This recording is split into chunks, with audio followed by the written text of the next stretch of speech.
talking to Mr. Holliston, Ms. Anderson, and Ms. Spearman about the issue of Streetworks and HIV and AIDS. And of course, Ms. Spearman, I think that we promised that we'd give you an opportunity as the office manager for Streetworks to sort of summarize some of the things that that you've seen and that you believe that our audience ought to know this morning. And then, of course, Ms. Anderson and Mr. Harrelson will sort of buy into that, and we'll do for the next 8 or 10 minutes basically around that kind of information. Okay. Well, again, at Streetworks, we provide HIV prevention, education, and care services. We're open 24 hours. We have 2 drop-in centers. One is over in East Nashville in the James Casey Home Housing Projects, and we're also located over at the Tony Sudicum Housing Projects over in South Nashville. That's one of the advantages that Streetworks has, because we're located in areas where the communities are hit the most with this epidemic. These are high-risk communities. These communities that are involved greatly in substance abuse type activities, and also communities that really need the attention and education needed to prevent this epidemic from spreading. So it's a lot of work involved. I believe last year in 2005, we've come into contact between 3,500 to 4,000 people last year in trying to educate and provide prevention education and materials about the situation, and also what we provide on care services to our clients who do have HIV and AIDS. We also have a new program. We have a mobile outreach vehicle where we're able to go out into these communities of color or high-risk communities to bring our office over to them to help address the needs that they may have. For instance, we had an example. We had someone called the office the other day who was homeless, and they were in need of getting HIV tests, and they had no way of getting to our agency. That was a perfect opportunity to use our mobile outreach program to go out there and provide HIV testing. And so, Streetworks itself is really involved in doing a lot of things, and it's a very, very important organization in reference to that. Now, Ms. Anderson, when you think in terms of the clients, what are some of the things that you have seen that exist in dealing with these clients that you think our audience ought to be familiar with, aware of? Some of the clients, like Mr. Huston said, the stigmatism, some of them, it's hard for them to just, to just be able to say that they're HIV positive, but my goal at Streetworks is to make them feel comfortable, let them know that it's okay, everybody's not educated, but the ones that are educated will treat you just like anybody else.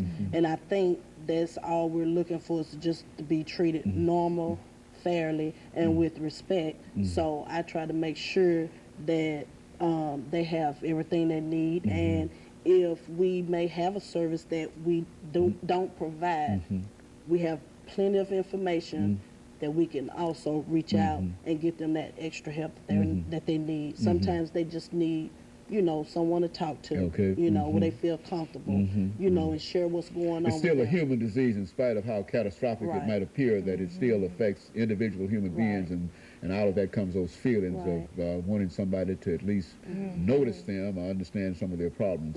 Would you say that you've identified that as one of the real issues dealing with this? Now, looking at Washington, D.C., coming from Washington, D.C. to Nashville, Tennessee, what did you find in terms of what the government was doing, the local government perhaps, for individuals affected with this disease in Washington, that perhaps Nashville could pattern after, or perhaps we might be doing something that they need to do? How does that sound? It's not very much different. It's all about the organization and how hard they are working and advocating for people infected or affected by HIV/AIDS. Like Miss Anderson was talking about, a lot of people should just be aware that, people that are infected are human beings just like us. They are our friends, they are our family, they are our brothers, our sisters, our aunts, uncles, and daughters. They are our neighbors, and they feel the same way we do. They feel the same way about having this disease as if I would feel as if I had diabetes. And it has to be treated the same way diabetes has to be treated. But the thing about our community is, like, we really need to go out. Like, we do this outreach because a lot of people are not going to come into the office, so we bring the office to them. That's one of the things about the mobile outreach van. There's an office on there where we conduct post-test, pre-test counseling, where we do HIV testing. They can get free condoms at any one of our offices on that truck. We not only come in the truck, we come in the car. We come walking on foot through the projects, up and down Murfreesboro Road where the sex industry girls are working.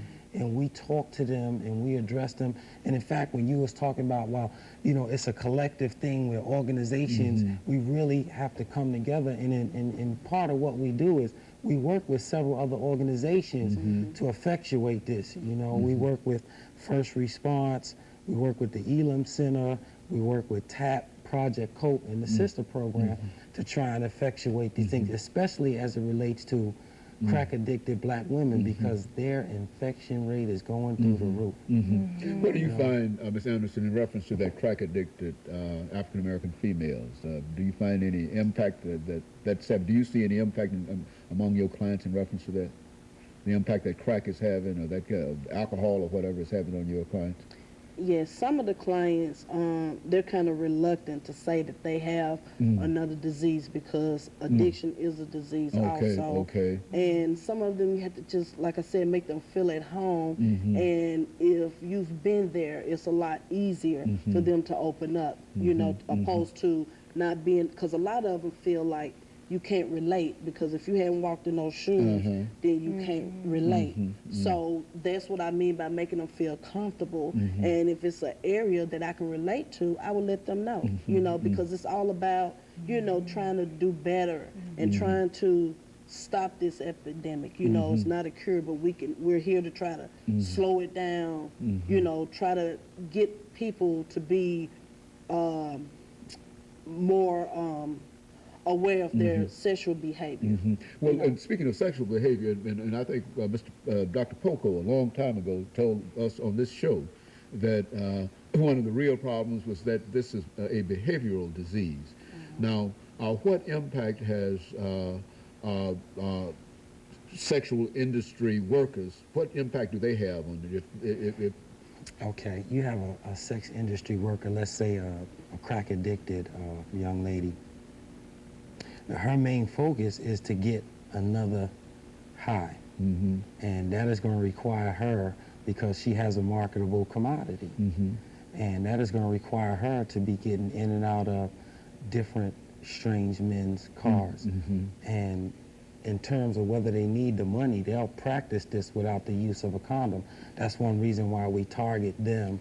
We come down there, we give them free condoms, as many as they need. In fact, we have what is called a sexual responsibility kit and a harm reduction kit. Those are two different type of kits, and we give those harm reduction kits to those individuals who smoke crack and do drugs, because a lot of times when you do drugs, it creates openings for HIV. So what we want to do is cut back the probability of them having an opening that HIV can get into it. We're not condoning what they do. That we're definitely not doing that. But what we want to do is just give them some safe practices where they could, you know, possibly prevent becoming HIV infected.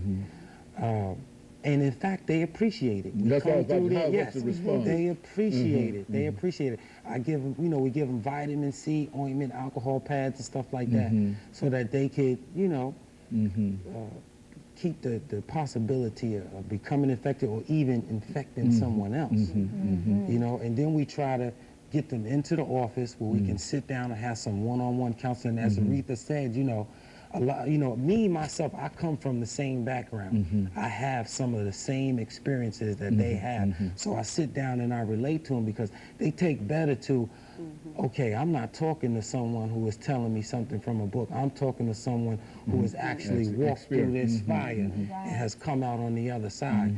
Then that rapport and that relax, they relax right away, because there's no judgment there. I have no room to judge them. Very good. And of course, we're near the end of this show for today. And let me thank the three of you for coming by and giving us that excellent information.